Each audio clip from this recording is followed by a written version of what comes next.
ஒரு காலத்தில் பெரிய மலைகளால் சூழப்பட்ட ஒரு அழகான கிராமம் இருந்தது. அந்த கிராமத்தில் ஆனந்த் என்ற 10 வயது சிறுவன் வாழ்ந்தான். ஆனந்த் மிகவும் புத்திசாலி, நல்ல மனசு கொண்டவன்.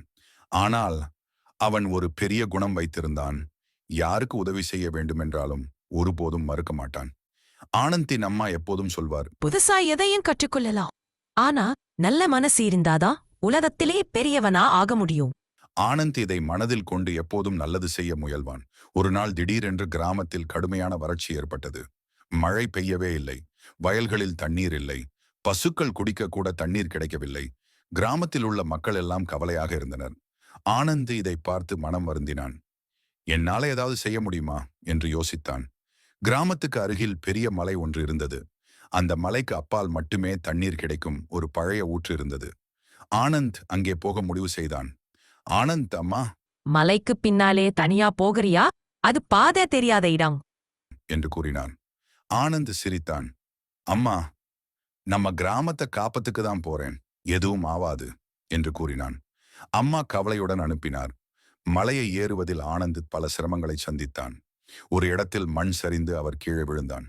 ஆனா அவன் பயம் வந்தா பாதி தோல்வி, நான் முடியும்னு நம்பணும் என்று சொல்லிக் கொண்டான். பெரிய மரங்களால் சூழ்ந்த காட்டில் குரங்குகள், மயில்கள், முயல்கள் எல்லாம் ஓடி வந்தன. ஆனந்துக்கு சிறு பயம், ஆனால் விலங்குகள் அவனை பாதிக்காமல் வழிகாட்டின. அவன் புரிந்து கொண்டான், இயற்கை எப்போதும் நல்ல மனசுக்கே உதவும். சின்ன பாதையில் ஒரு பாம்பு கிடந்தது. ஆனந்த் திடுக்கிட்டான். ஆனால் பாம்பு அவனை நோக்கி பார்த்து மெதுவாக ஒதுங்கி சென்றது. ஆனந்த், நல்ல எண்ணத்துடன் நடக்கும் மனிதரை கூட விலங்குகள் காயப்படுத்தாது என்று உணர்ந்தான். பல மணி நேர பயணத்துக்குப் பிறகு ஆனந்த் அந்த பழைய ஊற்றை கண்டான். ஆனால் ஊற்று வற்றி போனது போல தோன்றியது. ஆனந்த் மனம் உடைந்தான். ஆனால் அவன் போகாமல் அருகிலிருந்த கற்களை அகற்றிக் கொண்டிருந்தான். பல மணி நேர முயற்சிக்குப் பிறகு சிறு துளி தண்ணீர் சுரந்து வரத் தொடங்கியது. ஆனந்த் மகிழ்ச்சியில் கத்தினான், ஏ, தண்ணீர், தண்ணீர்! தன்னால் முடிந்த அளவு தண்ணீரை சிறிய பாத்திரத்தில் எடுத்து கிராமத்துக்கு திரும்பினான். ஆனந்த் கிராமத்துக்கு திரும்பும் போது எல்லோரும் அவனை பார்த்து ஆச்சரியப்பட்டனர். அவன் ஊற்றை மீண்டும் திறந்த செய்தி கேட்டதும் கிராமத்தினர் அனைவரும் சேர்ந்து பெரிய பாதை ஒன்றை அமைத்தனர். சில நாள்களில் அனைவருக்கும் தண்ணீர் கிடைக்க ஆரம்பித்தது.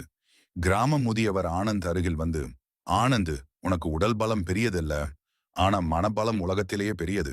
நம்ம கிராமத்தை காப்பாற்றியது நீதான் என்று கூறினார்.